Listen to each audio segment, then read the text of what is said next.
신비 아파트에 아직 등장하지 않은 귀신이 있었으니. 태국 방콕의 한 작은 마을, 한 젊은 부부가 살고 있었습니다. 아내의 이름은 낙, 남편의 이름은 막이었습니다. 둘은 행복하게 잘 살았고 뱃속에 아이도 갖게 됩니다. 그러나 그 행복도 잠시. 태국에 전쟁이 일어나게 되고 남편 막은 아내와 뱃속의 아이를 두고 전쟁에 끌려가게 됩니다. 막이 떠나고 낙은 임신한 채 혼자 지내게 됩니다. 그렇게 몇 달이 지나고 낙이 아이를 낳던 날, 집에 산타가 찾아와 낙의 출산을 도왔지만 영양 부족으로 힘이 없어 출산을 못하게 되고 엄청난 고통 속에서 괴로워하던 낙은 막의 이름만 계속 부르다 결국 뱃속의 아이와 함께 숨을 거두게 됩니다. 낙은 사원 뒤편 묘지에 묻히게 됩니다. 마을 사람들은 아이와 함께 죽은 원혼은 무서운 귀신이 된다는 미신 때문에 낙의 집 근처에 얼씬도 하지 않았습니다. 한편 막은 홀로 남겨두고 온 아내와 뱃속의 아이를 위해 전쟁터에서 죽을 힘을 다해 버티고 살아남아 끝내 집으로 돌아오게 됩니다. 집에는 그토록 기다리던 낙이 있었습니다. 아이는 어디에 있냐는 막에게 낙은 힘들어서 부모님 집에 맡기고 왔다고 말합니다. 낙은 막에게 집 밖에 나가지 말고 계속 같이 있어달라고 부탁합니다. 막은 낙의 부탁대로 며칠 동안 집에만 머무르게 됩니다. 며칠 후 심심하던 막은 낙이 잠든 꿈을 타 밖으로 나가 마을을 돌아다니게 됩니다. 지나가던 동네 사람은 막을 보고 불쌍한 표정을 지으며 다가옵니다. 막에게 낙이 아이와 죽었다는 이야기를 전하게 되고 낙은 무슨 소리냐며 낙은 집에 있다고 말하자 동네 사람은 그건 낙의 귀신이라고 말합니다. 막은 동네 사람에게 화를 막 내며 집으로 향하게 됩니다. 집에 오는 동안 낙에 대한 이야기를 두 명에게 더 들었지만 낙은 절대 믿지 않고 집에 들어오게 됩니다. 그날 저녁 요리하던 낙을 몰래 지켜보던 막은 바닥에 망고가 떨어지자 순식간에 팔을 길게 늘어뜨려 망고를 짚는 낙의 모습을 보게 됩니다. 막은 마을 사람들이 했던 말을 믿게 됩니다. 막은 곧바로 집을 나와 근처 사원으로 도망을 쳤습니다. 막이 자신을 피해 사라진 것을 알게 된 낙은 자신의 이 얘기를 막에게 전했던 동네 사람들을 찾아가 해쳐버립니다. 한편 막에게 낙에 대한 이야기를 듣게 된 사원의 스님은 동네 사람들을 해치고 다니는 낙을 찾아가 퇴마술로 냄비 속에 낙을 가둬버린 후 바닷속에 던져버립니다. 이후 낙은 마을에 한동안 나타나지 않게 됩니다. 세월이 흘러 한 노인이 배에서 고기를 잡기 위해 쳤던 그물을 끌어올리다 낙의 영혼이 담긴 냄비를 건지게 되고 냄비를 열자 갇혀있던 낙이 밖으로 나오게 되고 낙은 다시 세상에 나와 돌아다니게 됩니다. 사람들은 귀신이 된 낙을 가리켜 매낙이라고 불렀습니다. 매낙은 태국에서 제일 유명한 귀신으로 자신의 정체를 알게 된 사람을 찾아가 공격한다고 전해집니다. 매낙은 달심처럼 팔이 길게 늘어나는데 늘어난 팔로 몸을 조여 공격합니다. 매낙의 팔이 늘어나는 모습을 보지 않는 이상 일반 사람과 구별하기 어려운데 고개를 숙여 자신의 가랑이 사이로 보면 매낙의 실제 모습이 보인다고 합니다. 매낙은 귀신 잡는 무당이나 스님의 퇴마 의식을 통해 퇴치된다고 전해집니다. 공포의 응팔 귀신, 매낙, 신비 아파트 다음 시즌에서 꼭 볼 수 있기를 기대해봅니다.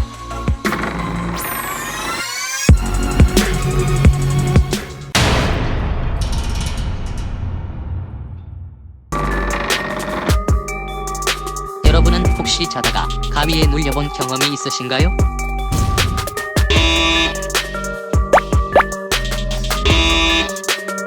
가위 눌림이란 수면 중 눈이 떠지며 의식이 깨어나게 되고 몸은 무언가 자신을 누르는 것처럼 느껴져 꼼짝할 수 없는 상태가 되는 것을 말합니다.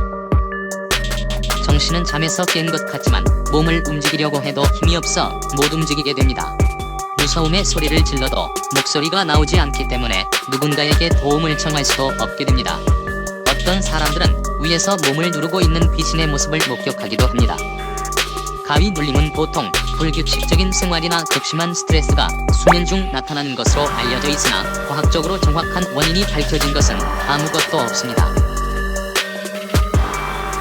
모두들 잠든 새벽이면 자고 있는 사람 위에 올라가 잠을 깨우고 섬뜩한 표정으로 쳐다보며 공포에 떨게 만드는 귀신이 있었으니 사람들은 그 귀신을 공포의 가위 귀신 피암이라고 불렀습니다. 피암은 31편 외납처럼 태국에서 전해져 내려오는 귀신으로 수면 중인 사람에게 나타나 몸을 누른다고 알려져 있습니다. 보통 30분에서 1시간 정도 섬뜩한 공포를 주다가 사라지지만 공포를 심하게 느낄 경우 사망하게 만들 수 있다고도 전해집니다. 수면 중에 피암이 나타나게 되면 갑자기 꿈에서 깬 것처럼 눈이 뜨게 되며 몸을 움직일 수 없을 뿐만 아니라 목소리도 낼 수 없게 됩니다. 때문에 할 수 있는 것이라곤 자신을 누르고 있는 피암의 무서운 얼굴을 계속 보고 있는 것밖에 없습니다. 이것이 제일 공포스러운 점이 아닐까 생각됩니다. 피암이 찾아올까봐 무서워 잠들지 못한다면 여기 피암을 피하는 방법이 몇 가지 있습니다. 우선 피암은 여자 귀신이기 때문에 여자들에게는 나타나지 않고 남자들에게만 나타난다고 합니다. 그래서 태국에서 피암의 존재를 믿는 남자들은 자기 전에 입에 립스틱을 바르고 잔다고 전해집니다. 피암이 립스틱 바른 입술을 보고 여자로 착각해서 그냥 돌아가기 때문이라고 합니다.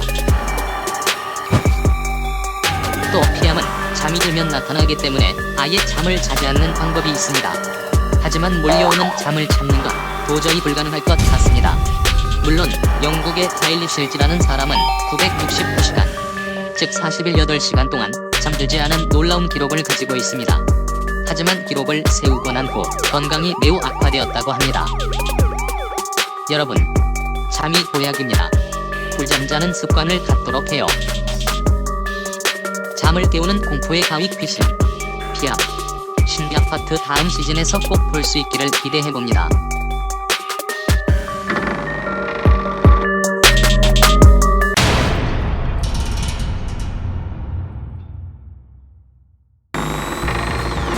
일본의 한 학교 학생들 사이에선 밤 12시에 전화를 걸면 어떠한 질문에도 정확한 대답을 해주는 전화 귀신이 존재한다는 괴담이 유행하게 됩니다. 그러던 어느 날 귀신의 존재를 직접 확인하기 위해 학교에 남은 10명의 학생들 밤 12시가 되자 모두 전화기를 들고 동시에 서로에게 전화를 걸었습니다. 대부분의 전화기에선 통화 중 소리가 들렸지만 한 전화기에서는 정상적인 발신음이 들렸습니다. 잠시 후 전화기 너머 들려오는 의문의 목소리.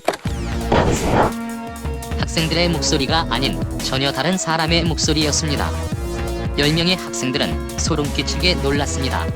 학생들은 귀신에게 한 명씩 차례대로 질문을 했고 그때마다 귀신은 신기할 정도로 정확한 대답을 했습니다. 마지막 10번째 학생이 질문을 하려고 하자 오히려 귀신이 질문을 하는 것이었습니다.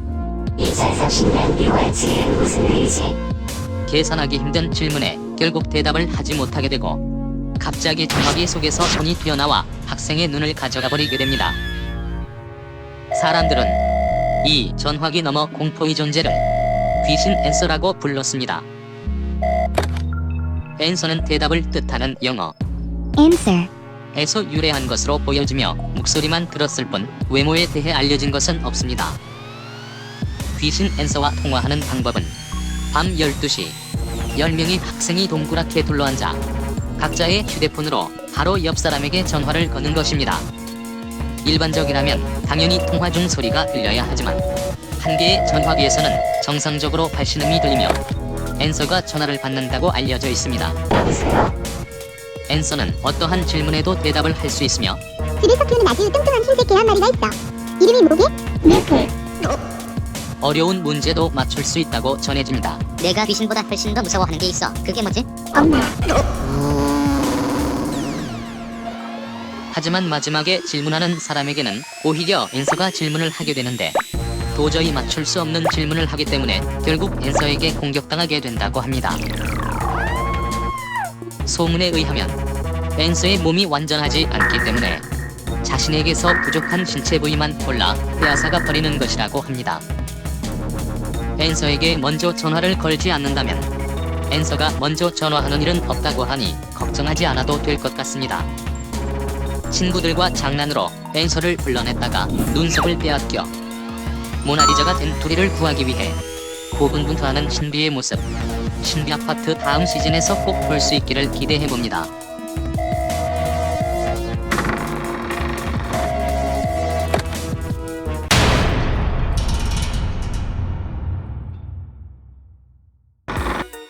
엄마 말을 잘 안 듣는 못된 아이에게만 나타나는 공포의 귀신이 있었으니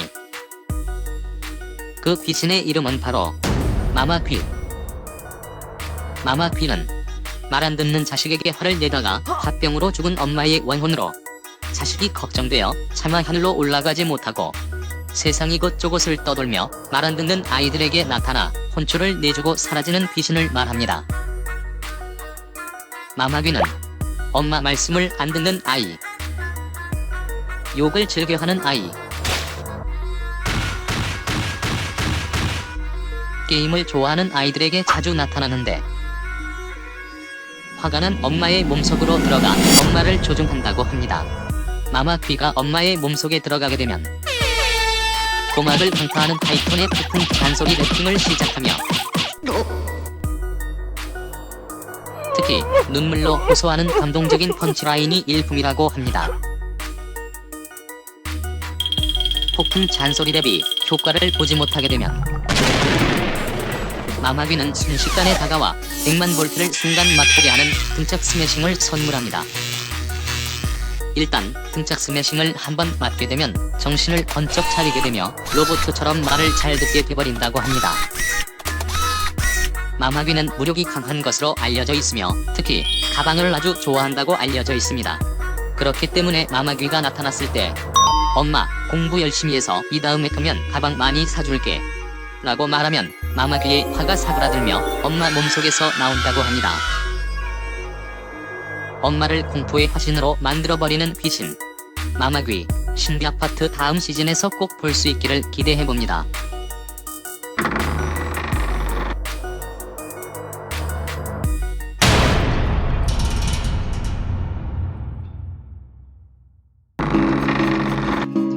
(1970년) 미국 어느 중고장난감 가게 앞에 서 있는 한 여인. 집에 있는 딸 도나에게 곧 있으면 다가올 크리스마스 선물을 사주고 싶어 합니다. 넉넉하지 않은 주머니 사정 때문에 중고 인형을 사주는 게 너무 미안했지만 도나가 기뻐할 생각에 엄마도 기뻤습니다. 역시나 도나는 인형을 받고 무척이나 기뻐했습니다. 그날 밤 도나는 인형과 함께 침대에서 잠들었습니다. 다음날 잠에서 깬 도나는 침대에서 인형이 사라진 것을 알았습니다. 놀라서 거실로 뛰어나간 도나는 소파 위에 앉아있는 인형을 보게 됩니다. 엄마에게 엄마가 옮겨놓았냐고 묻자 엄마는 아니라고 말합니다. 그날 이후로도 계속 인형의 위치가 자꾸 여기저기 바뀌어져 있었습니다. 어떤 날에는 인형의 눈가에 핏방울이 맺혀있기도 했으며 인형을 두고 집 밖에서 놀다 들어오면 집안에 쪽지 하나가 놓여있기도 했습니다. 이런 이상한 일들이 계속 일어나자 도나와 엄마는 무서워지기 시작했습니다. 그래서 엄마는 동네에 사는 심령술사를 찾아갑니다. 심령술사는 인형을 유심히 들여다보더니 인형 속엔 애나벨 히긴스라는 7살짜리 아이의 원혼이 들어가 있다고 말합니다. 애나벨은 인형의 원래 주인으로 도나가 살고 있는 이 집에서 안타깝게 죽게 되어 그 원혼이 인형 속에 들어가게 되었다는 것이었습니다. 도나의 엄마는 인형을 당장 갖다 버리고 싶었지만 도나가 너무 좋아하기도 하고 실제적으로 가족에게 딱히 해를 끼친 것은 없기에 그냥 집에 두기로 합니다. 그러던 어느 날 도나가 친구와 집에서 놀고 있을 때였습니다.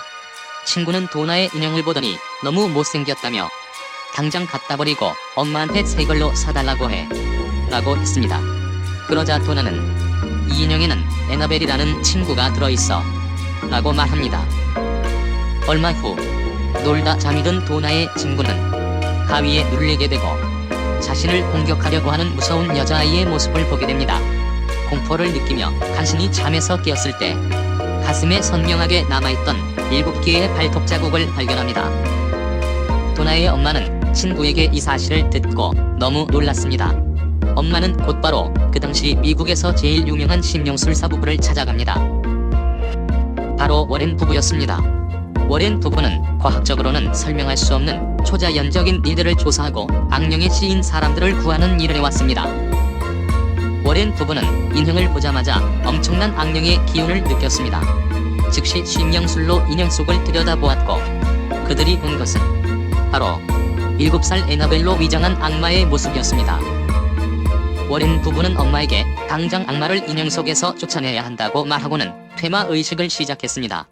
그러자 강하게 저항하던 악마는 인형에서 나와 소멸되었고 워렌 부부는 즉시 인형을 유리상자 속에 봉인시켜버렸습니다. 그리고 상자엔 절대 열지 마시오 라고 써놓았습니다. 저주받은 인형은 워렌 부부에 의해 유리상자에 봉인되어 세상과 격리되게 됩니다. 사람들은 저주 걸린 이 인형을 에너벨이라고 불렀습니다. 훗날 워렌 부부는 오컬트 뮤지엄을 세웠고 그곳에 현재까지 에너벨을 보관하고 있다고 합니다. 하지만 아직도 에너벨의 저주는 사라지지 않았다는 이야기가 있습니다. 저주받은 공포의 인형 에너벨 신비 아파트 다음 시즌에서 꼭 볼 수 있기를 기대해봅니다.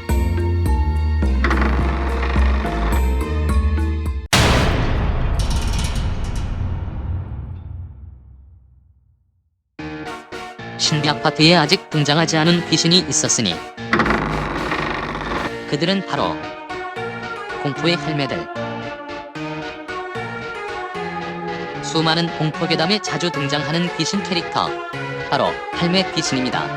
신비 아파트 고스트볼의 비밀에 나온 마고 할망이고 출연이 뜸한 할매 귀신, 아빠랑 놀자 귀신 3탄에서 소개했던 홍콩 할매, 24탄에서 소개했던 그레니 외에도 소개되지 않은 무서운 할매들이 아주 많이 있습니다.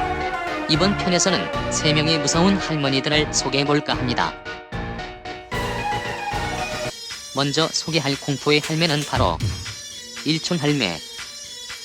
일촌 할매라고 부르는 이유는 몸의 크기가 1촌, 즉 손가락 한 마디만 하기 때문입니다. 몸집이 매우 작기 때문에 어떤 공간이든 작은 틈만 있으면 들어올 수 있다고 전해집니다. 손에는 뾰족한 바늘을 들고 다니며 작은 틈으로 순식간에 들어와 공격한다고 합니다. 일촌 할매와 관련된 괴담이 하나 있는데 시골의 어느 펜션에 놀러온 가족이 있었습니다.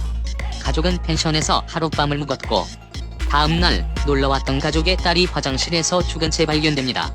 가족은 즉시 경찰에 신고했고 조사 결과 그날 밤 펜션에 출입했던 사람은 아무도 없었습니다. 경찰은 펜션의 주인인 부부와 아들을 용의자로 지목하게 됩니다. 용의자로 지명된 3명 중 유독 긴장한 펜션 주인의 아들은 조심스레 경찰에게 다가와 화장실에 몰래 CCTV를 달아놓았다고 고백합니다. 그동안 몰래 손님들의 모습을 촬영해왔으며 화장실에도 몰래카메라가 있다고 말합니다.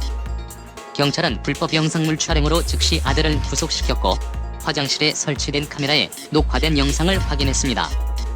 녹화 영상을 재생하자 화장실에 있는 가족의 딸이 보였습니다. 이윽고 천천히 돌아가던 환풍기 팬 사이로 아주 조그마한 검은 물체가 화장실 안으로 들어옵니다. 그리고 딸을 무서운 속도로 공격해버립니다. 그리고 나서는 카메라를 바라보며 다음엔 네 차례다 라고 말하며 다시 환풍기 팬 사이로 사라져버리는 것이었습니다. 경찰은 그 장면을 몇 번이고 돌려보았고 검은 물체의 정체는 바로 크기가 아주 작은 할머니라는 사실을 깨달았습니다. 그 경찰은 며칠 후 늦은 밤 사무실에서 죽은 채 발견되게 됩니다. 그 후부터 이 공포의 존재는 일촌 할매라 불리우며 사람들을 공포에 떨게 만들었다는 이야기입니다. 공포의 일촌 할매를 막는 방법에 대해 정확하게 알려진 것은 없으나 일촌 할매가 들어올 때 살충제를 뿌리면 죽는다는 얘기가 전해지기도 합니다. 두 번째 소개할 공포의 할매는 바로 터보 할매. 이름처럼 터보 할매는 엄청난 속도를 자랑하는데 시속 150km 이상의 속도로 달릴 수 있다고 합니다. 주로 어두운 터널에서 나타나는데 과속으로 달리는 자동차 옆유리에 그 모습을 드러내며 운전자가 터보 헬멧을 보게 되면 목이 굳어 앞을 보지 못하게 되어 사고가 나게 된다고 합니다. 규정 속도를 지키고 과속하지 않는다면 터보 헬멧은 절대 나타나지 않는다고 합니다. 세 번째 소개할 공포의 할매는 바로 다리파는 할매. 다리파는 할매는 비오는 날 학교에 나타난다고 알려져 있습니다. 다리파는 할매는 아이에게 나타나 다리가 필요하냐고 물어보는데 필요 없다고 말하면 다리 하나를 떼어가고 필요하다고 말하면 다리 하나를 더 붙여놓고 간다고 합니다. 어차피 다리를 뺏기든 붙이든 둘 중 하나인 것 같습니다. 하지만 다리 파는 할매에게 누구누구네로 가보세요 라고 다른 친구의 집 주소를 말하면 그 자리를 떠나 알려준 장소로 찾아간다고 합니다.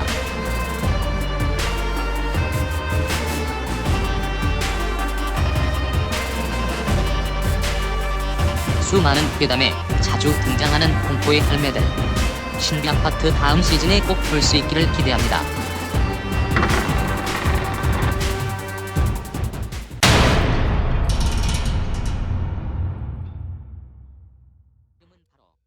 공포의 수학 선생님 발디. 발디는 우리나라에는 발디의 수학 교실로 잘 알려진 공포 게임 속 주인공입니다. 물론 저작권 등의 문제로 발디를 신비 아파트에 그대로 등장시킬 수는 없겠지만 공포의 수학 선생님이란 소재로 발디쌤을 인용한 비신이 나온다면 재미있지 않을까 생각합니다. 발디란 이름은 영어로 대머리를 뜻하는 baldy 에서 따왔다고 전해집니다.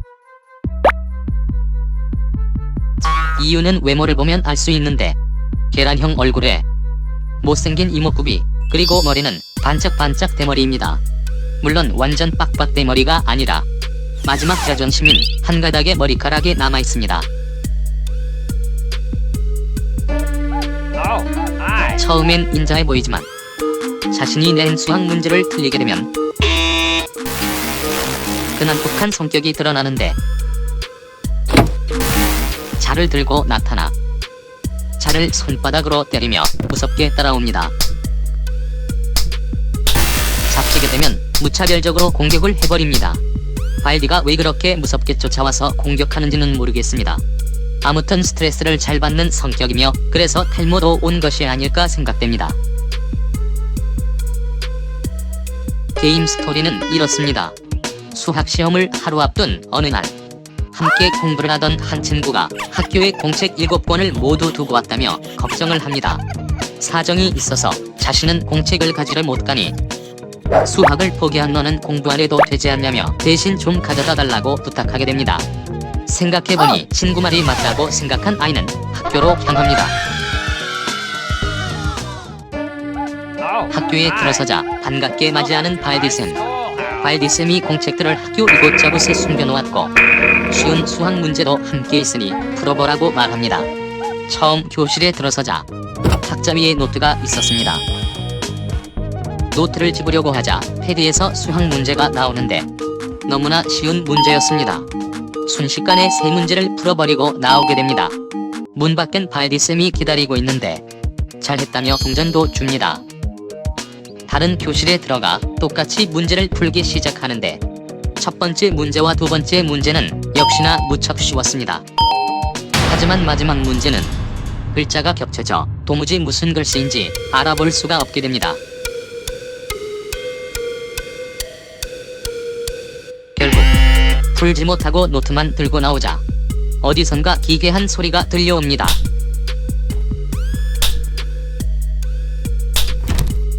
차를 들고 나타나 빠른 속도로 쫓아오는 발디쌤. 그 순간부터 발디쌤과의 공포의 술래잡기가 시작됩니다. 차갑고 딱딱한 공간에서 쫓고 쫓기는 긴박함은 플레이어를 순식간에 공포와 소름의 도가니탕으로 몰아넣습니다. 발디쌤에게 도망치는 게 쉬운 일은 아닙니다. 왜냐하면 발디쌤은 청력이 매우 발달해 있어 문 여는 소리를 듣고 바로 쫓아오기 때문입니다. 더욱 소름돋는 사실은 발디쌤은 귀가 없다는 것입니다. 게다가 도망치는 것을 방해하는 독특한 캐릭터들이 많이 등장합니다. 학교에는 규칙이 있는데 이를 어기면 교장실에 가둬버리는 교장 선생님. 갑자기 툭 뛰어나와 줄넘기를 시키는 소녀. 감자같이 생긴 불량배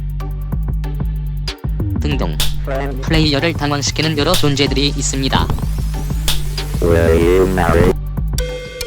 다행히도 발디쌤의 추격을 피할 수 있는 방법들이 존재하는데 탄산 음료수를 사용하면 순간적으로 발디쌤이 뒤로 밀려나 시간을 벌 수 있습니다. 또 에너지바로 달릴 수 있는 시간을 늘릴 수 있고 카세트 테이프를 플레이하거나 휴대전화를 사용해 발디셈의 청력과 방향 감각을 일시적으로 약화시켜 따돌릴 수 있습니다.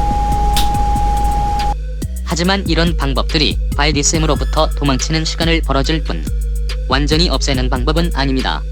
유일한 방법은 7권의 노트를 모두 찾아 출구를 통해 학교에서 나가는 것뿐입니다. 맞출 수 없는 문제를 내는 무서운 수학쌤 발디 신비아파트 다음 시즌에서 꼭 볼 수 있기를 기대해봅니다.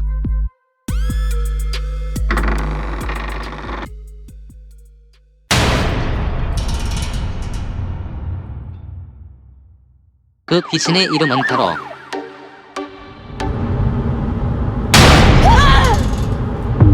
자이로 귀신.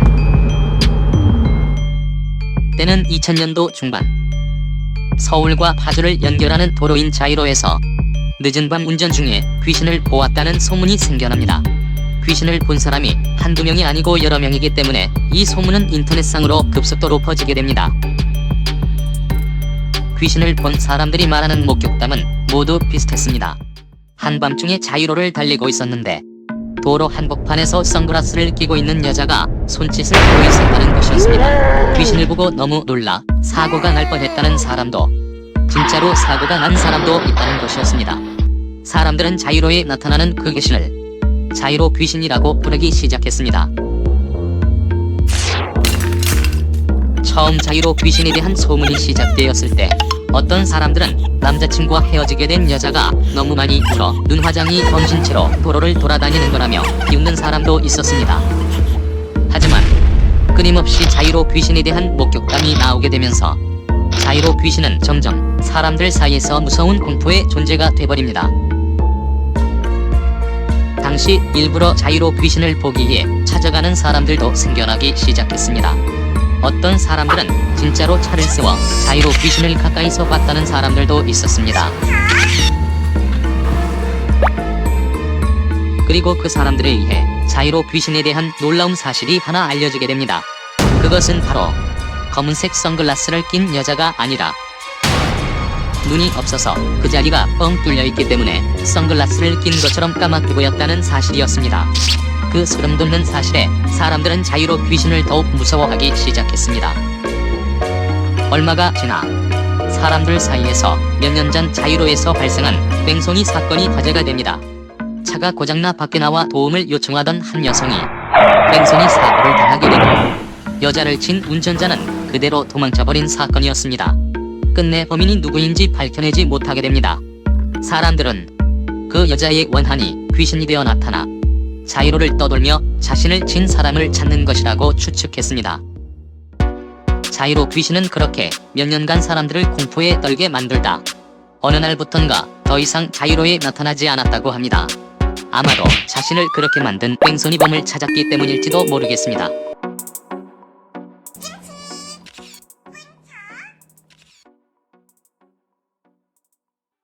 도로 위의 섬뜩한 공포, 자이로 귀신. 다음 시즌에서 신비아파트 앞 도로인 신비로에 나타나 운전자들을 위협하는 신비로 귀신의 모습. 신비아파트 다음 시즌에서 꼭 볼 수 있기를 기대해봅니다.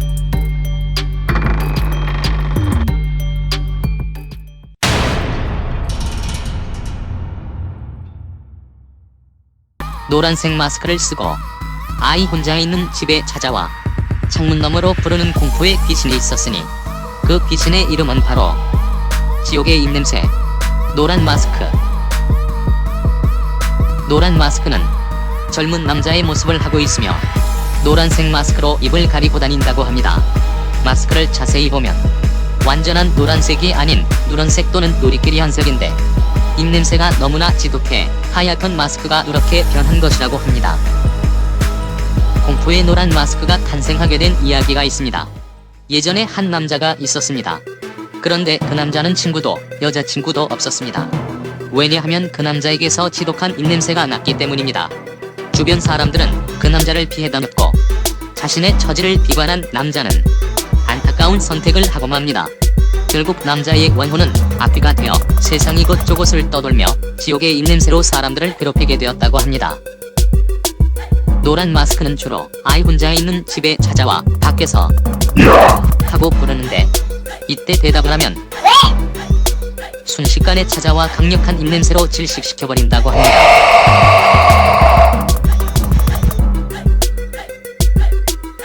노란 마스크는 엄청난 점프력을 가지고 있기 때문에 아무리 높은 층에 살더라도 단번에 뛰어오를 수 있다고 합니다. 노란 마스크를 만나게 되면 결국 죽게 되거나 살게 되더라도 엄청난 트라우마를 겪으며 살아가야 한다고 합니다. 하지만 다행히도 노란 마스크에게서 살아남는 방법이 있습니다. 그것은 바로 밖에서 노란 마스크가 불렀을 때 숨을 꼭 참고 있으면 된다고 합니다. 하지만 언제까지 참고 있어야 하는지는 잘 모르겠습니다.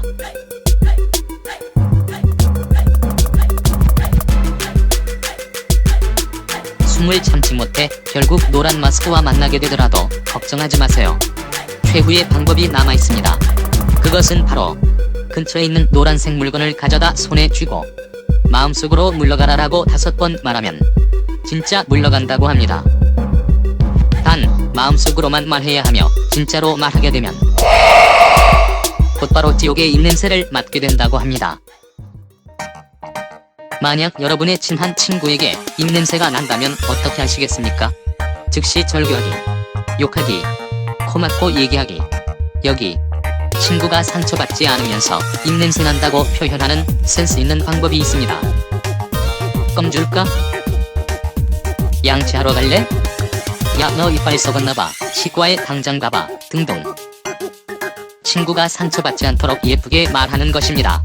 친구를 배려하는 여러분은 멋진 친구입니다. 지옥의 입냄새, 노란 마스크, 신비아파트 다음 시즌에서 꼭 볼 수 있기를 기대해봅니다.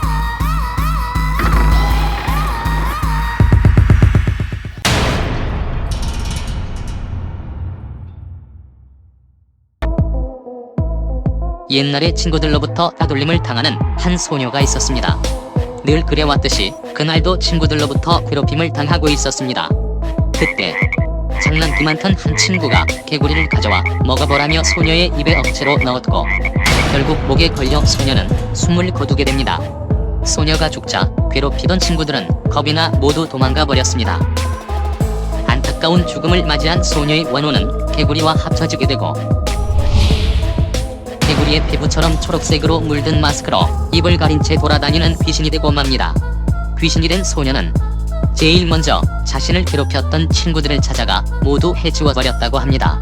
사람들은 그 귀신을 초록 마스크라고 불렀습니다.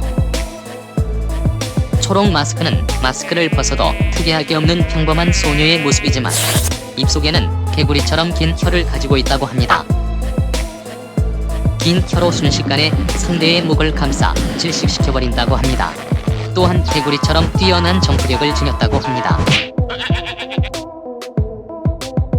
초록 마스크는 약한 친구들을 괴롭히는 못된 아이들만 공격한다고 하니 여러분들은 절대 만나지 못할 것 같습니다. 초록 마스크에게는 치명적인 약점이 있습니다. 그것은 바로 뱀. 개구리의 습성을 가진 초록 마스크는 뱀을 가장 무서워한다고 합니다. 이는 개구리의 천적인 뱀을 본능적으로 무서워하기 때문이라고 합니다. 뱀을 잡아서 가방에 항상 휴대하고 다닌다면 최고의 방법이 될 것 같습니다. 하지만 초록 마스크에게 졸려주거나 뱀한테 물려주거나 죽는 건 똑같습니다. 그래서 준비했습니다. 펜 하나로 초록 마스크를 물리칠 수 있는 간단한 방법. 초록 마스크가 나타났을 때 손등 위에 뱀 사자를 써서 보여주게 되면 바로 사라진다고 합니다.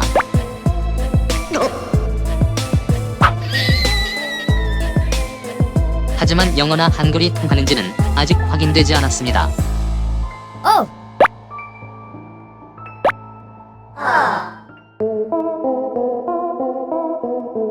숨을 조여오는 공포의 혓바닥. 초록 마스크. 신비아파트 다음 시즌에서 꼭 볼 수 있기를 기대해봅니다.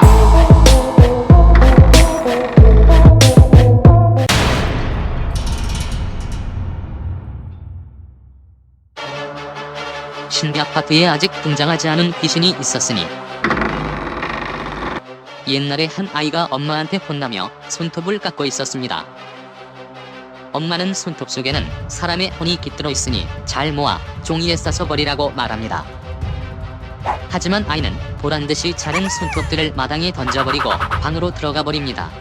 그때 마당에 쥐 한 마리가 나타나 버려진 손톱을 먹어버립니다.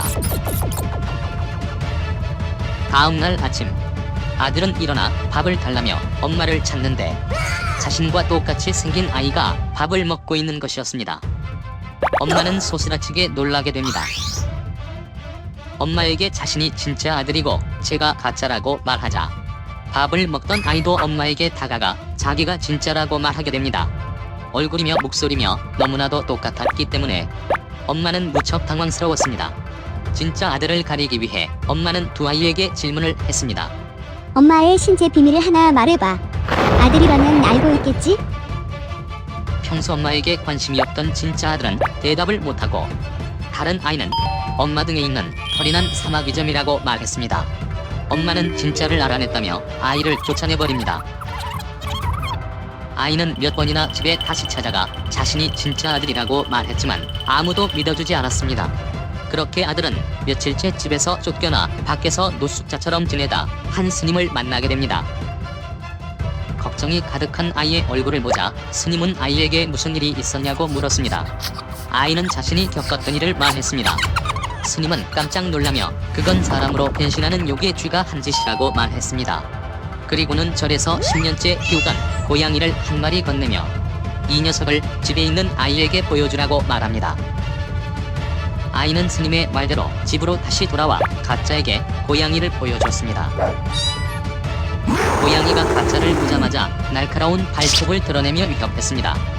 그러자 가짜 아이의 몸이 순식간에 조그마한 쥐로 변해버렸고 고양이는 그 쥐를 잡아먹었습니다.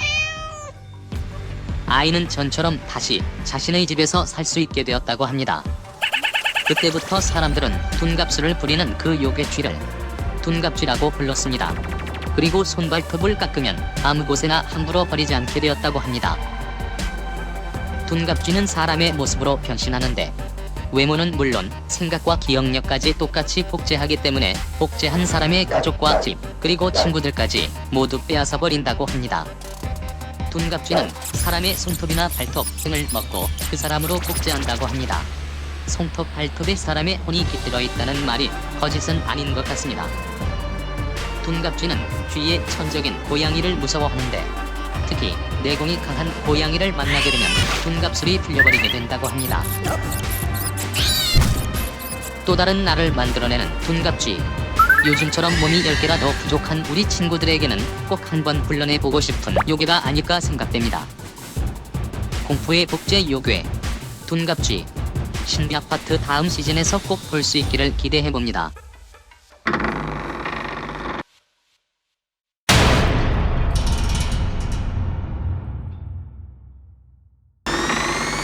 그 이름은 바로 크라슈. 크라슈는 태국에서 전해져 내려오는 귀신으로 태국뿐만 아니라 캄보디아, 필리핀, 라오스, 인도네시아 등 동남아시아 전역에서 다양한 이름으로 존재합니다. 캄보디아에선 합이란 이름으로, 라오스에선 카수, 인도네시아에선 셀랑메텐 등 이름만 다를 뿐 모두 크라슈와 비슷한 형태를 띠고 있습니다. 크라슈는 매우 기괴한 모습을 하고 있는데 그것은 바로 몸에서 머리와 내장기관이 분리된 채로 돌아다닌다는 것입니다. 그리고 머리와 연결된 내장기관들이 붉은색으로 빛나기 때문에 밤에 보면 빨간 불빛이 움직이는 것처럼 보인다고 합니다. 낮에는 보통 사람처럼 보이지만 밤이 되면 몸에서 나와 돌아다니다가 먹이를 발견하면 날카로운 이빨과 입안의 촉수로 공격한다고 합니다. 크라슈는 목 근처에 분리되는 자국이 있어 항상 목을 가리고 다닌다고 합니다. 또 크라슈는 다른 사람에게 전염시키는 능력이 있다고 합니다. 전염시키는 방법은 침을 통해 시키는데 크라슈의 침을 먹게 되면 그 사람도 크라슈가 되어버린다고 합니다. 단 여성에게만 전염된다고 합니다. 크라슈는 가축이나 죽은 동물을 잡아먹는데 밤이 되면 마을에 나타나 집에서 키우는 가축들을 잡아먹고 사라져버린다고 합니다. 크라슈가 사라지기 전 입에 묻은 피를 널려있는 빨래에 닦고 가는 버릇이 있습니다. 그래서 태국 사람들은 밤에 절대로 집 밖에 빨래를 널지 않는다고 합니다. 아침에 키우던 가축이 죽어있고 빨래에 피가 묻어있다면 크라슈가 다녀간 것이라고 생각한다고 합니다. 크라슈가 동물의 피보다 더 좋아하는 것이 있습니다. 그것은 바로 탯줄입니다. 크라슈는 신생아의 탯줄을 아주 좋아한다고 합니다. 그래서 탯줄을 얻기 위해 낮에는 일반인처럼 돌아다니며 아기가 태어난 집의 위치를 알아내 밤이 되면 그곳으로 찾아간다고 합니다. 공포의 크라슈를 퇴치하는 방법이 있습니다. 바로 가시나무입니다. 가시나무를 집에 심어놓거나 문 앞에 걸어두면 크라슈가 집에 들어오다가 가시의 내장기관이 엉켜버려 꼼짝 못하게 된다고 합니다. 이때 가시나무에 불을 붙여버리면 크라슈는 불에 다 소멸된다고 합니다. 공포의 빨간 불빛, 크라슈, 신비아파트 다음 시즌에서 꼭 볼 수 있기를 기대해봅니다.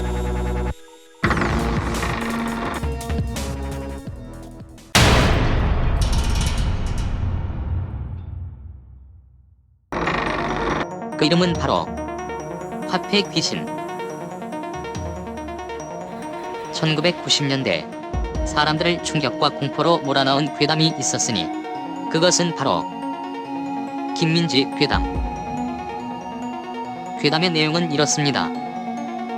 우리나라의 모든 화폐를 발행하는 한국조폐공사, 당시 조폐공사 사장의 딸이 괴한에게 납치되어 살해되는 일이 벌어졌습니다. 살해된 사장의 딸 이름은 김민지였습니다. 경찰은 많은 병력을 투입하여 수사를 진행했지만 사건의 범인을 끝내 찾아내지 못했고 딸의 시신 또한 영영 찾지 못하게 됩니다. 충격 속에서 하루하루를 힘들게 보내던 사장은 마지막으로 한 번만이라도 딸의 모습을 보고 싶어 했습니다. 그러던 어느 날 꿈속에서 그토록 그리던 딸을 만나게 됐고 꿈속의 딸은 자신과 관련된 것들을 화폐 속에 새겨달라고 말했습니다.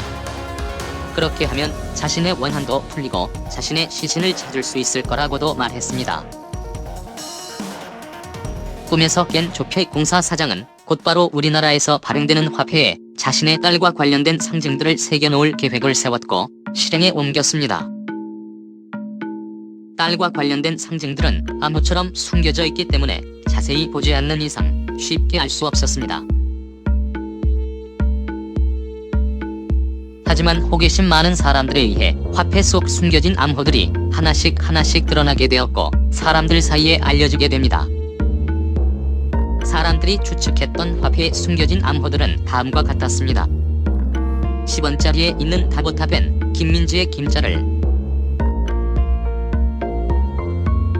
50원짜리에 꺾여있는 벼의 이파리는 범인의 범행도구를 새긴 것이며 100원짜리에 있는 이순신 장군의 수염은 딸의 머리카락을, 500원짜리에 나오는 학의 다리는 딸의 손을 새겨놓은 것이라고 추측했습니다. 또 1000원짜리 지폐의 그림 속에는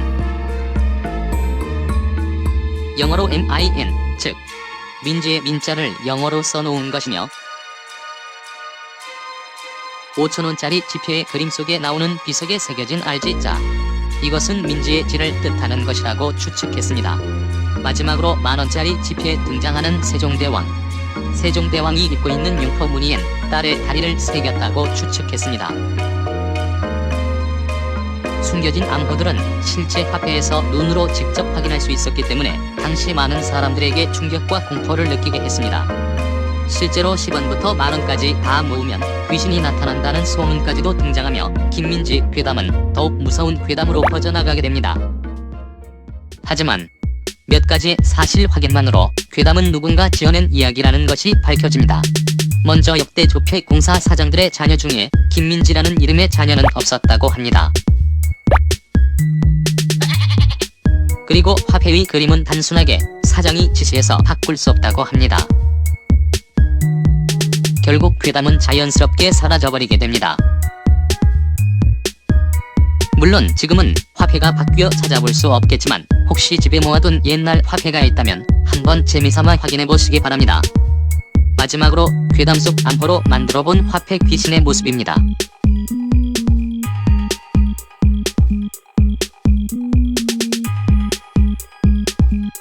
화폐 속에 감춰진 비밀의 암호, 화폐 귀신, 신비아파트 다음 시즌에서 꼭 볼 수 있기를 기대해봅니다.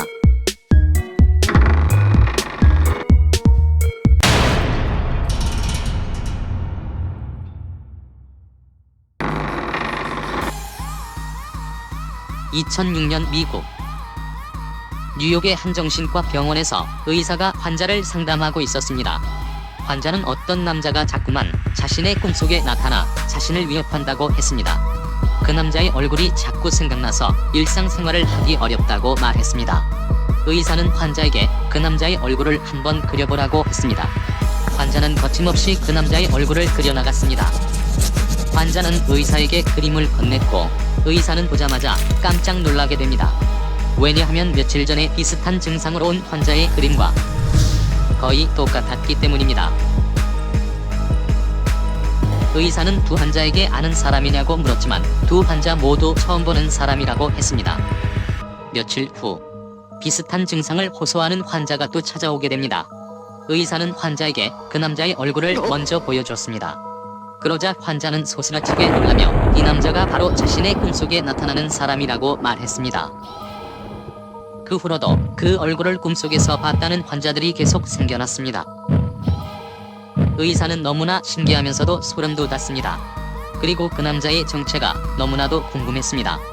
정체를 밝혀내기 위해 의사는 인터넷에 남자의 얼굴 그림을 올리기 시작했습니다. 인터넷에 이 남자에 관한 글을 올리자마자 전 세계 곳곳에서 이 남자를 꿈속에서 보았다는 목격담이 들려왔고 남자의 얼굴을 그린 여러 그림들이 수천 개 등장하게 됩니다. 사람들이 그렸던 외모를 보면 짙은 눈썹과 큰 눈, 입이 조금 큰 편이며 머리는 탈모인지 숱이 많이 빠져있고 전통적인 2대8 가르마를 한 남성입니다. 언어와 문화가 다른 여러 사람들의 꿈속에 똑같이 등장하는 이 의문의 남성에 대해 전 세계 사람들은 큰 충격과 공포를 느끼게 됩니다. 사람들은 꿈속에 나타나는 이 남자를 가리켜 디스맨이라고 불렀습니다. 디스맨 괴담에 대한 전 세계 사람들의 관심은 커져만 갔고 디스맨의 정체를 알아내기 위한 홈페이지까지 만들어지게 됩니다. 또 세계 각국의 사람들은 직접 전단지를 만들어 붙이며 디스맨의 정체를 찾아 나섰습니다. 또한 디스맨의 얼굴이 그려진 상품들까지 생겨나게 됩니다.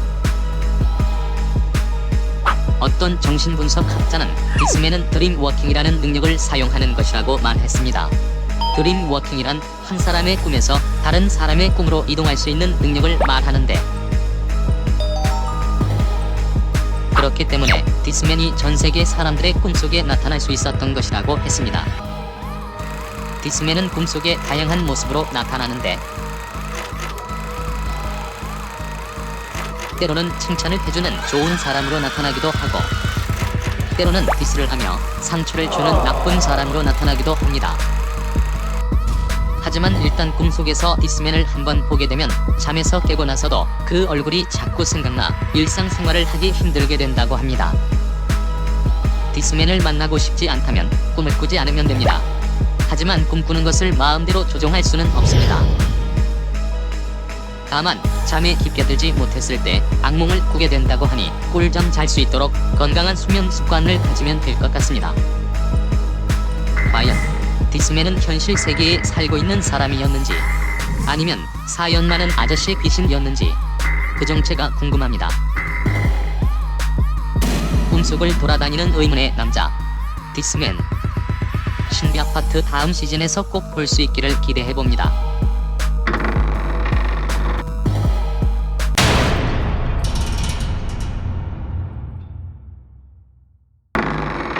그 이름은 바로 공포의 잉크 귀신 밴디.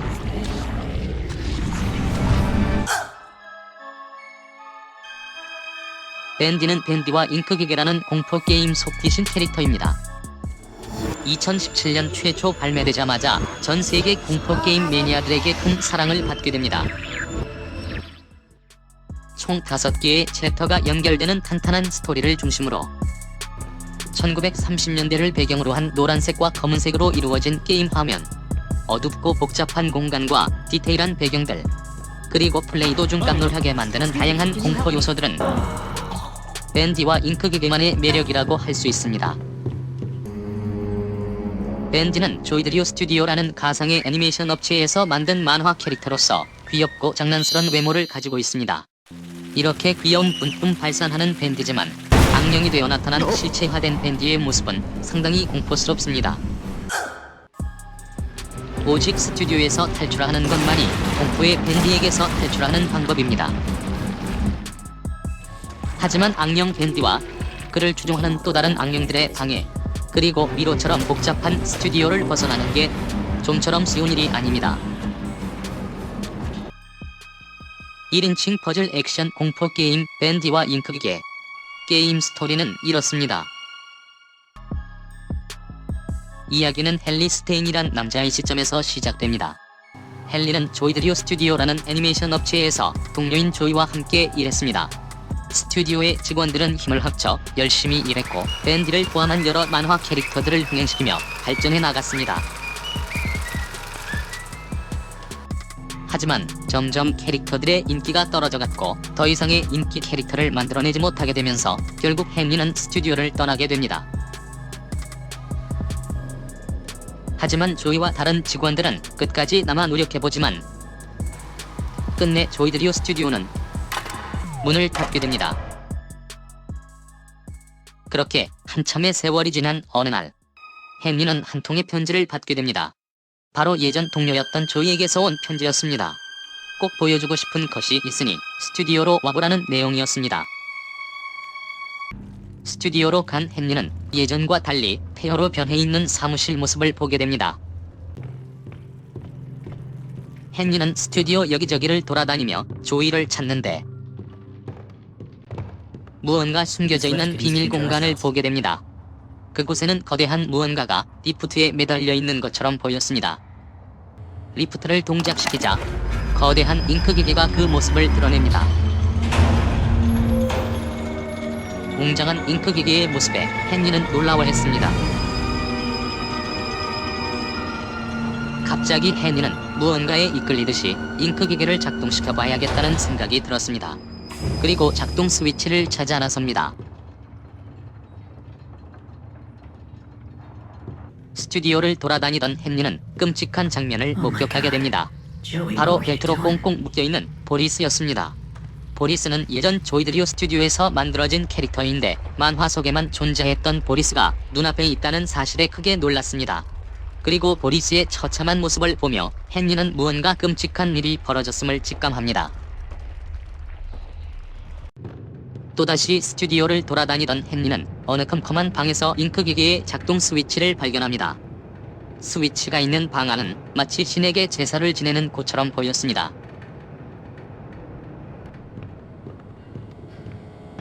헨리는 스위치를 켜려고 하지만 전혀 움직이지 않았습니다. 헨리는 스위치를 동작시킬 방법을 찾기로 했습니다. 방법을 찾아 돌아다니던 헨리는 우연히 탁자 위에 있던 동료의 녹음 테이프를 듣게 되고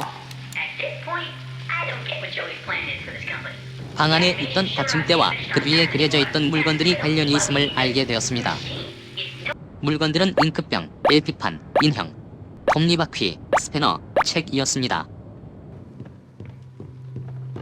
헨리는 스튜디오를 돌아다니기 시작했습니다. 그렇게 헨리는 스튜디오 여기저기를 보물찾기 하듯 돌아다니며 방 안에 그려있던 물건들을 모두 찾았고 Okay, that's all of them. 각각의 받침대 위에 물건들을 올려놓았습니다. 하지만 여전히 작동 스위치는 꼼짝하지 않았습니다. 아마도 잉크의 압력이 낮아 동작하지 않는 듯 보였습니다. 헨리는 어딘가에 있는 잉크 밸브를 찾아 열어줘야 한다고 생각했습니다. 이것저것 잉크 밸브를 찾는 헨리. 드디어 밸브를 발견하고 신나게 돌렸습니다. 그러자 갑자기 쏟아져 내리는 검은 잉크들. 잉크 기계로 향하는 배관에서 잉크가 새어나와 바닥을 뒤덮기 시작합니다. 당황한 헨리는 쏟아지는 잉크를 피해 다시 스위치가 있던 곳으로 향했습니다. 기계의 압력 알람은 사라졌고 준비 상태로 변해 있었습니다. 헨리는 힘차게 스위치를 움직였습니다. 그리고는 실제로 기계가 동작하는지 확인하기 위해 잉크 기계가 매달린 곳으로 갔습니다. 그런데 잉크 기계가 있는 곳이 아까와는 다르게 나무 판자로 막혀 있었습니다. 틈새로 보기 위해 가까이 다가가는 헨리. 그 순간 갑자기 실체화된 밴디가 헨리 앞에 나타났습니다. 깜짝 놀란 헨리는 출구를 향해 도망치기 시작했습니다. 스튜디오 내부가 무너져버릴 듯 요동치기 시작했습니다. 드디어 출구가 보였고 헨리는 출입문을 향해 힘껏 달렸습니다. 출입문에 거의 다다랐을 때 갑자기 바닥이 무너져 내리며 스튜디오 깊은 곳으로 떨어지게 됩니다.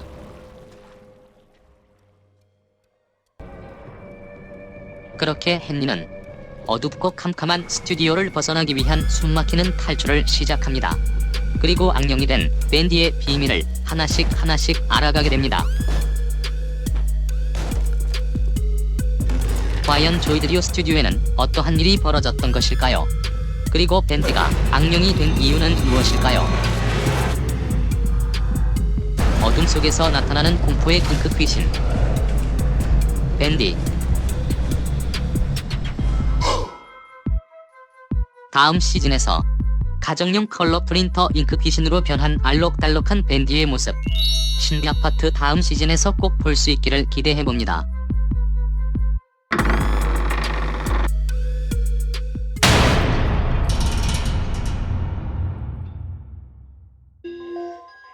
신비 아파트에 아직 등장하지 않은 귀신이 있었으니 휴지 없는 화장실에 갑자기 나타나 휴지를 건네며 유혹하는 공포의 귀신이 있었으니 그 귀신의 이름은 바로 휴지 귀신. 휴지 귀신은 화장실에서 큰일을 보고 닦을 휴지가 없어 난감한 사람에게 나타난다고 합니다. 휴지 귀신은 처음엔 모습을 드러내지 않고 무서운 목소리로 질문을 하나 하는데 빨간 휴지 줄까? 파란 휴지 줄까? 질문을 듣고 마침 휴지가 없어서 걱정했는데 참 고마운 사람이라고 생각할 수도 있습니다. 어차피 닦고 버릴 거 빨간색이면 어떻고 파란색이면 어떻겠습니까? 하지만 휴지 귀신의 달콤한 유혹에는 무서운 함정이 있습니다. 그것은 바로 어떤 휴지를 선택해도 죽게 된다는 사실입니다. 휴지 귀신의 질문에 빨간 휴지를 달라고 말하면 갑자기 몸에 엄청난 고통이 느껴지게 되고 얼굴이 빨갛게 변하며 죽게 된다고 합니다. 반대로 파란 휴지를 달라고 하면 갑자기 숨을 쉴 수 없게 되어 얼굴이 파랗게 변해 죽게 된다고 합니다. 그리고 아주 가끔 노란 휴지 줄까라고 말하기도 하는데 이때 노란 휴지를 달라고 하면 그 순간은 살아남을 수 있게 되지만 며칠 내로 극심한 변비가 걸려서 방귀와 똥을 배출하지 못해 얼굴이 노랗게 변해 죽게 된다고 합니다. 결국 어떤 휴지를 선택해도 죽는 것은 마찬가지입니다. 하지만 하늘이 무너져도 솟아날 구멍이 있는 법. 휴지 귀신으로부터 살아남는 방법이 있습니다. 그것은 바로 휴지 귀신의 질문에 휴지 필요 없어요 라고 말하는 것입니다. 또 아무 대답도 하지 않고 무시하는 것도 통한다고 합니다. 하지만 절대로 하면 안 되는 대답이 있습니다.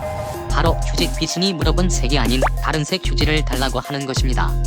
장난삼아 다른 색 휴지를 달라고 하면 갑자기 뒤에서 손이 튀어나와 변계속 깊은 곳으로 끌고 들어간다고 합니다. 휴지 없는 화장실의 불청객 휴지 귀신. 빨간 휴지 줄까? 파란 휴지 줄까? 신비 아파트 다음 시즌에서 꼭 볼 수 있기를 기대해봅니다.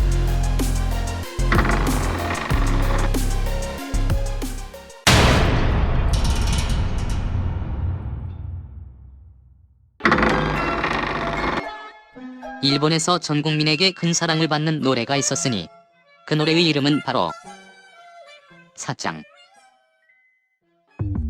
사짱은 1959년 일본 NHK 라디오 방송 10주년을 기념해 만든 동요라고 합니다.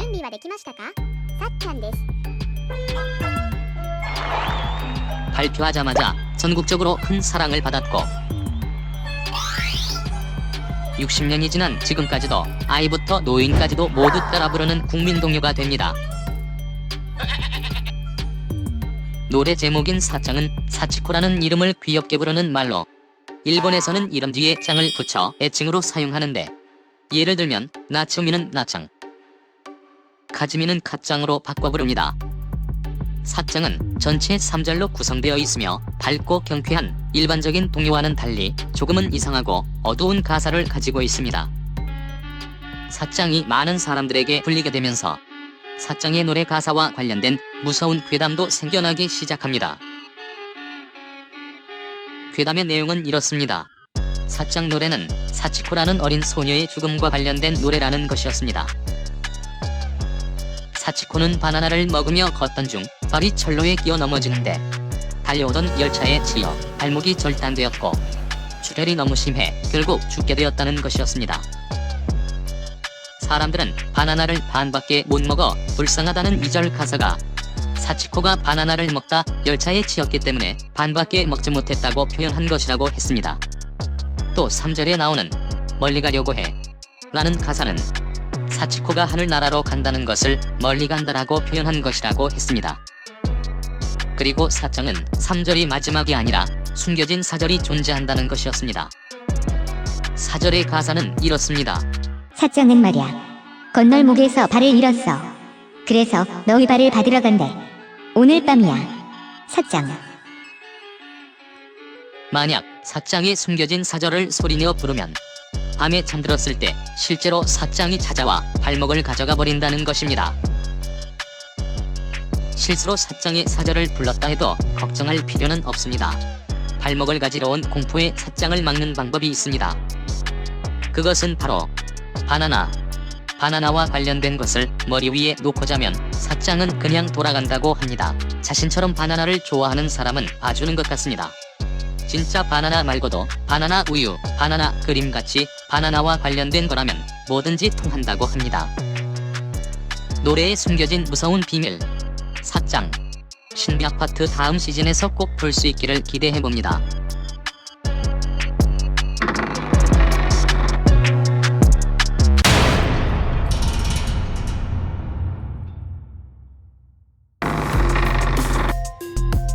차가운 시멘트 벽 안에 텅 빈 공간. 진실을 알려주는 귀신이 살고 있었으니 그 귀신의 이름은 바로 통벽귀신. 통벽귀신은 텅 비어있는 벽 속에 존재하며 모든 질문에 대해 답을 알려주는 신통력을 가진 귀신이라고 합니다. 통벽귀신은 지방령의 일종으로, 지방령이란 자신이 죽은 장소를 떠나지 못하고 계속 맴도는 영혼을 말합니다. 통벽귀신을 찾아내는 방법은 건물이나 집의 벽을 두드렸을 때 유달리 텅 비어있는 소리가 나는 곳이 있는데 그곳이 바로 통벽귀신이 있는 곳이라고 합니다. 통벽귀신은 어떠한 질문에도 진실을 알려준다고 합니다. 다만 통벽귀신은 말을 할 수 없기 때문에 질문하기 위해서는 종이와 연필을 이용해야 합니다. 우선 종이에 예, 아니요 또는 더 구체적인 답을 쓴 다음 바닥에 놓습니다. 그리고 통벽귀신이 있는 위치에 연필을 벽에 붙여 대고 있습니다. 그 상태에서 통벽귀신에게 질문을 한 뒤 연필을 바닥으로 떨어뜨립니다. 이때 바닥에 떨어진 연필이 가리키는 곳이 질문에 대한 대답이라고 합니다. 통벽귀신과의 질문 게임을 그만 끝내고 싶다면 반드시 마지막 질문으로 통벽귀신님 게임을 끝내도 될까요? 라고 말해야 하며 연필이 얘를 가리킬 때까지 계속 해야 한다고 합니다. 통벽귀신님 게임을 끝내도 될까요? 만일 그냥 질문 게임을 그만두게 되면 벽 속으로 데려간다고 합니다. 차가운 벽 속 공포의 존재, 통벽귀신. 신비아파트 다음 시즌에서 꼭 볼 수 있기를 기대해봅니다.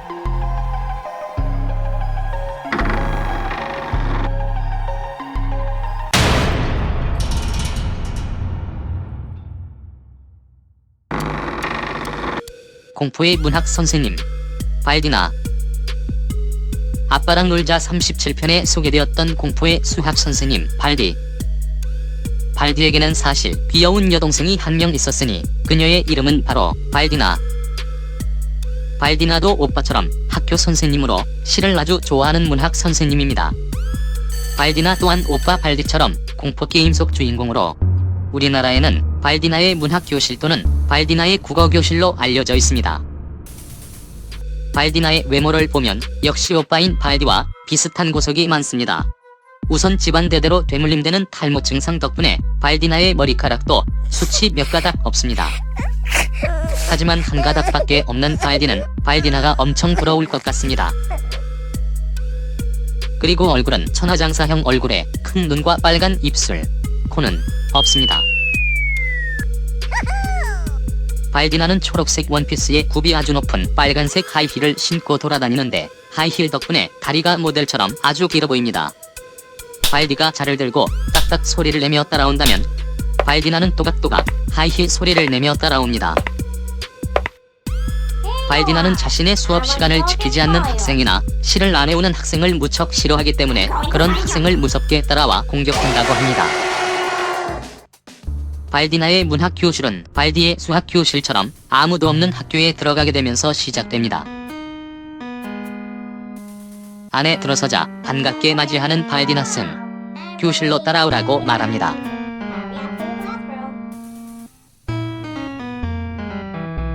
하트가 그려진 교실에 들어서자 벽에 붙여진 시간표에는 1교시부터 7교시까지 모두 문학 수업이었습니다.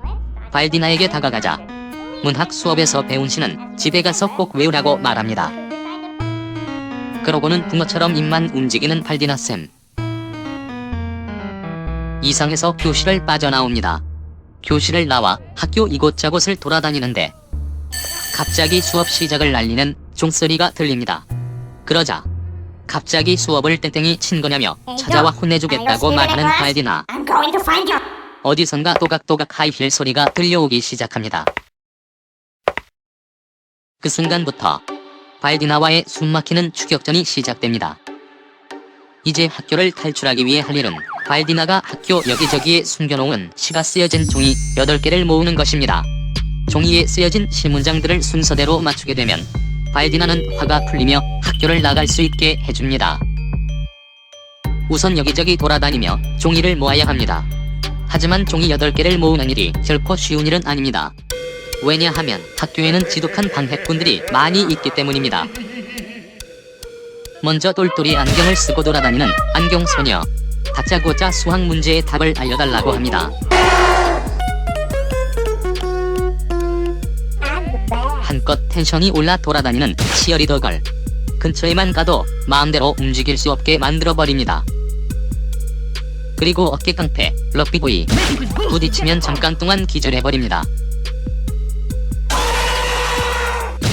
무식하게 힘만 센 깡패 소년. 갑자기 등장해 잠시 동안 방에 가다둡니다. 기괴한 모습의 오렌지 교장쌤. 뛰다가 걸리면 7초 동안 가둬둡니다. 또 열심히 물청소를 하는 청소 아저씨. 청소를 하는 건지 물바다로 만들어 놓는 건지 학교 여기저기에 물을 뿌려놓고 다니는데 이 물을 밟으면 15초 동안 꼼짝 못하게 만듭니다. 마지막으로 걸리면 접어두는 대머리 경비 아저씨. 이렇게 다양한 방해꾼들 때문에 발디나를 피해 종이 8개를 찾기가 무척이나 어렵습니다. 하지만 다행히도 방해꾼들로부터 벗어날 수 있게 해주는 물건들이 존재합니다. 먼저 책은 발디나가 다가올 때 떨어뜨리면 잠깐 동안 발디나가 책을 읽게 만들어 시간을 벌 수 있습니다. 신문은 오렌지 교장쌤에게 던지면 그냥 지나쳐버리게 되며 열쇠는 감금되었을 때 문을 열 수 있고 정답 노트는 안경소녀에게, 거울은 치어리더걸에게 사용하면 그냥 지나쳐갑니다. 또 럭비공은 럭비보이에게, 빠루는 깡패에게 갇혔을 때, 햄버거는 경비 아저씨에게, 신발은 청소부가 뿌려놓은 물을 밟았을 때 사용하면 됩니다. 무섭게 쫓아오는 발디나를 피해 8개의 시가 적힌 종이를 모두 모았다면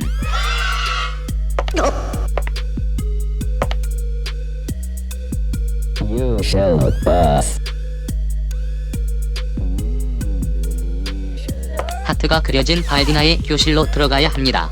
교실로 들어가자 발디나가 시를 재배치해보라고 말합니다. 종이에 적혀있는 8개의 문장들입니다.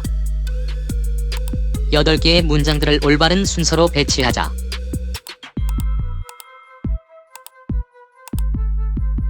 발디나와 여러 방해꾼들이 웃는 얼굴로 인사하며 게임은 끝나게 됩니다.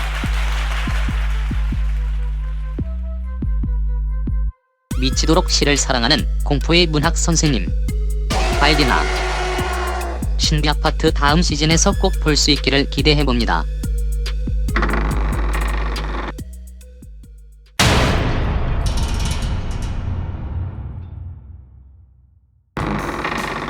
그 귀신의 이름은 바로 주사귀. 주사귀는 주로 학교 정문이나 전봇대 뒤에 숨어 있다가 아이들에게 나타나 공격한다고 합니다. 주사귀의 외모는 미라처럼 몸 전체를 붕대로 감고 있는 남성의 모습이며 손에는 커다란 주사귀를 들고 다닌다고 합니다.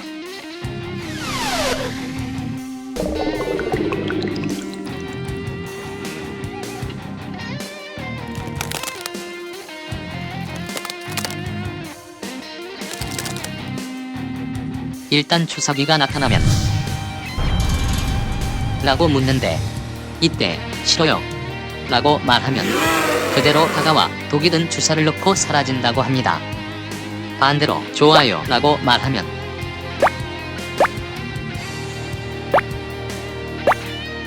오히려 그냥 지나쳐가 버린다고 합니다. 주사귀는 주사를 무서워하는 아이만 공격하기 때문이라고 합니다. 주사귀가 탄생하게 된 이야기가 있습니다. 예전에 아버지와 세 아들이 살고 있었습니다. 어려서부터 삼형제는 의리가 좋았고 사업으로 바쁜 아버지를 대신해 큰형은 동생들을 엄마처럼 돌봤습니다. 동생들도 큰형을 의지하며 잘 따랐습니다. 어느덧 삼형제는 어른이 되었고 나이 든 아버지는 병에 걸려 죽게 됩니다. 아버지는 죽기 전에 유서를 한 장 남기는데 유서에는 전 재산의 반을 큰아들에게 나머지 반은 둘째와 셋째에게 나누어 주겠다고 쓰여져 있었습니다. 둘째와 셋째는 자신들보다 더 많은 재산을 갖게 된 큰형에게 불만이 생겼고 둘은 큰형의 재산을 빼앗아 나누어 갖기로 마음먹습니다. 주변 사람들에게 형이 이상한 행동을 한다고 동생들은 소문을 냈고 결국 그걸 빌미로 형을 정신병원에 입원시켜버립니다. 정신병원에 갇힌 형은 자신은 정상이라며 내보내달라고 소리쳤지만 간호사들은 그럴 때마다 안정제와 수면제를 주사했습니다. 그날도 주사를 맞고 잠이 든 어느 날 정신병원에 화재가 발생했고 결국 형은 잠긴 병실 문을 열지 못하고 그대로 숨을 거두게 됩니다. 형의 영혼은 억울함과 분노로 가득 찬 악귀가 되어 독이 든 주사기를 들고 세상 이곳저곳을 떠돌며 사람들을 위협하는 공포의 존재가 되었다고 합니다. 공포의 주사귀 신비 아파트 다음 시즌에서 꼭 볼 수 있기를 기대해봅니다.